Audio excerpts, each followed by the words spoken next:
Մեքենա վաճառելն այսօր հեշտ չէ։ Մանավանդ եթե չես պատրաստվում զիջել շուկայականից ցածր գնով, դժգոհում են առուվաճառքով զբաղվողները։ Նույնն են վկայում նաև նրանք, ովքեր պարզապես պատրաստվում են վաճառել իրենց փոխադրամիջոցը նորը ձեռք բերելու նպատակով։ Այդ իսկ պատճառով ոմանք համաձայնում են մեքենան ծախել ապառիկ, ոմանք բանկի միջոցով, շատերն էլ գումարը մաս-մաս վճարելու պայմանով նոտարական գրասենյակներում զանազան պայմանագրեր են կնքում։ Բայց գործը բարդանում է, երբ որոշ ճարպիկներ ստեղծված իրավիճակից որոշում են օգուտ քաղել։ Այդպես էր եղել մարտի 6-ին։ Երևանի բնակիչ, մեքենաների առուվաճառքով զբաղվող մի ընկերության նախկին աշխատակից Վլադիմիր Հովսեփյանը որոշել էր մի փոքր գումար աշխատել։ Փոքր՝ $33,000։ Սոցկայքերից մեկում կարդացել էր, որ մի քաղաքացի իր Lexus Magnish-ի մեքենան, այսպես ասած փակովի տարբերակով պատրաստվում է վաճառել։ Զանգահարել էր, հանդիպել, տեսել մեքենան, ապա գումարը մաս-մաս վճարելու պայմանով նոտարական գրասենյակում փոխառության պայմանագիր էին կնքել։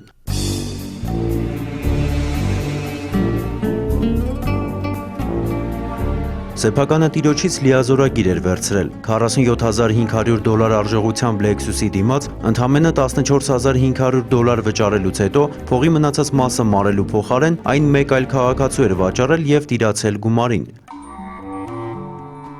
Տեսնելով, որ Վլադիմիրն իր զանգերին այլևս չի պատասխանում, անջատել է հեռախոսը, խաբված մեքենայատերը մարտի 13-ին ոստիկանության արաբկիրի բաժին էր դիմել։ 15 աշխատանքային օրվա ընթացքում ինքը ասում է, որ գումարը կվերադարձնեմ, բայց արդեն նախորդ ինձ խաբել եւ մեքենան պարտքի տեղ տվել է ուրիշի, իր անունով էլ ոչի բան չունի, որ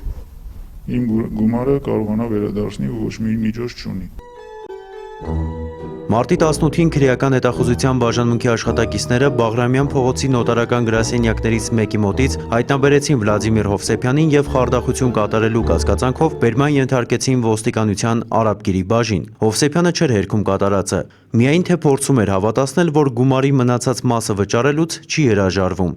Այն պարտականությունները, որը ես ստանձնել եմ պայմանագրով վերոնշյալ քաղաքացու հետ, պատրաստվում եմ կատարել ամբողջությամբ եւ վերադարձնել այն գումարի մի մասը, որը